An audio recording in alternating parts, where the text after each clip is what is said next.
السلام علیکم ورحمۃ اللہ وبرکاتہ۔ چلیے آج جانتے ہیں اس ویڈیو میں وضو اور مسواک کی سنتیں۔ جب ضرورت سے فارغ ہو تو وضو کرنا چاہیے اور جب وضو کرے تو ان سنتوں کا لحاظ رکھیں۔ ہمارا وضو ہمارے رسول اللہ صلی اللہ تعالیٰ علیہ وسلم کی سنتوں کے ساتھ ادا ہو جائے۔ پہلا، وضو سے پہلے بسم اللہ الرحمن الرحیم پڑھیے۔ دوسرا، وضو کے شروع میں دونوں ہاتھوں کو گھٹنوں تک 3 مرتبہ دھو لیجیے۔ تیسرا، چہرہ دھونے سے پہلے کلی کیجیے اور ناک صاف کیجیے۔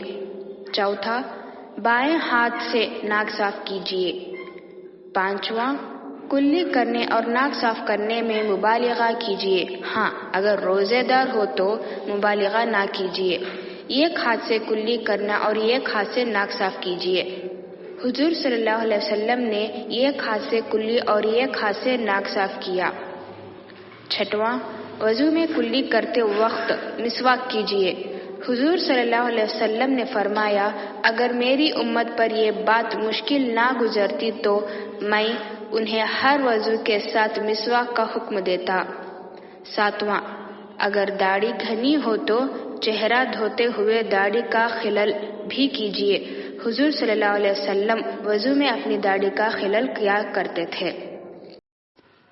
آٹھواں، پورے سر کا مسح کیجیے جیسا کہ مسح کرنے کا مسنون طریقہ ہے۔ نواں، ہاتھوں اور پیروں کی انگلیوں کا خلل کیجیے۔ حضور صلی اللہ علیہ وسلم نے ارشاد فرمایا، وضو اچھی طرح کرو اور انگلیوں کے درمیان خلل کرو۔ 10واں، ہاتھوں اور پیروں کو دھوتے ہوئے سیدھا جانب سے شروع کریں، اس طرح کہ پہلے سیدھا ہاتھ، پھر بایاں ہاتھ، پھر سیدھا پیر، پھر بایاں پیر دھوئیں۔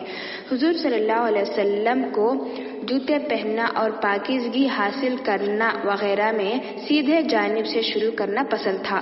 11واں، ہر عضو کو 1 مرتبہ سے زیادہ یعنی 2 مرتبہ یا 3 مرتبہ دھوئے، جیسا کہ حدیث میں ہے کہ آپ صلی اللہ علیہ وسلم نے 2 مرتبہ بھی اعضائے وضو کو دھویا اور 3 مرتبہ بھی، البتہ 3 مرتبہ سے زیادہ نہ دھوئیں۔ 12واں، پانی کے استعمال میں اعتدال سے کم لیجیے۔ پانی کا استعمال حد سے زیادہ بھی نہ ہو کہ اسراف ہو جائے اور نہ بالکل بھی کم، اعضاء بھی صحیح طور پر نہ دھلے۔ حضور صلی اللہ علیہ وسلم نے پانی کا استعمال میں اعتدال سے کم لیتے تھے۔ 13واں، اپنے گھر میں وضو کر کے مسجد جائیے۔ حضور صلی اللہ علیہ وسلم نے ارشاد فرمایا، جو شخص اپنے گھر میں وضو کرتا ہے پھر اللہ کے گھروں میں سے کسی گھر کی طرف چل کر جاتا ہے تاکہ اللہ تعالیٰ کے فرائض میں سے کوئی فرائض ادا کرے تو اس کے قدموں میں سے ہر ایک قدم ایک گناہ کو مٹاتا ہے اور دوسرا قدم ایک درجہ کو بلند کرتا ہے۔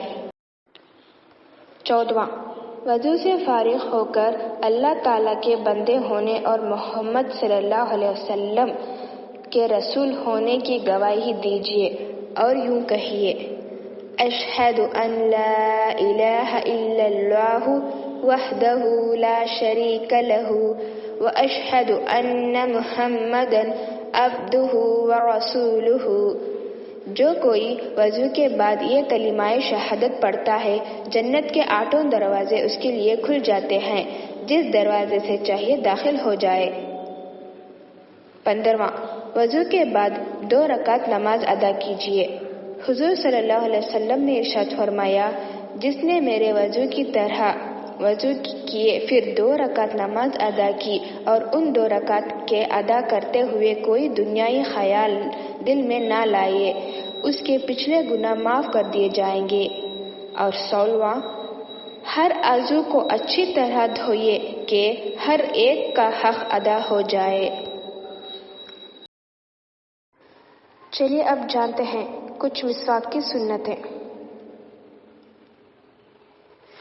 مسواک کرنا بھی ایک ایسی عظیم سنت ہے کہ ایک مسلمان ایک دن اور ایک رات میں 15 یا 20 مرتبہ کم از کم مسواک کر سکتا ہے۔ اس طرح 15 یا 20 مرتبہ اس سنت کے ادا کرنے کا ثواب اس کے نام اعمال میں لکھا جائے گا جو ذخیرہ آخرت بن جائے گا۔ 5 وقت نمازوں کے وقت مسواک کیجیے۔ تہجد، اوابین، چاشت، اشراق وغیرہ کے لیے بھی مسواک کیجیے۔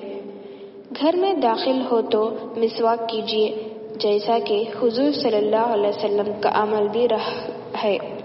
حضرت عائشہ رضی اللہ تعالیٰ عنہما فرماتے ہیں کہ حضور صلی اللہ علیہ وسلم جب گھر میں داخل ہوتے تو سب سے پہلا کام یہ ہوتا تھا کہ آپ صلی اللہ علیہ وسلم نے مسواک فرمایا کرتے تھے۔ قرآن مجید کی تلاوت کے وقت، منہ میں بدبو کے احساس کے وقت، نیند سے بیدار ہوتے وقت اور وضو کرتے وقت، ان تمام موقع پر مسواک کرتے ہوئے آدمی اپنے منہ کو صاف بھی رکھ سکتا ہے اور اپنے رب کو راضی بھی کر سکتا ہے۔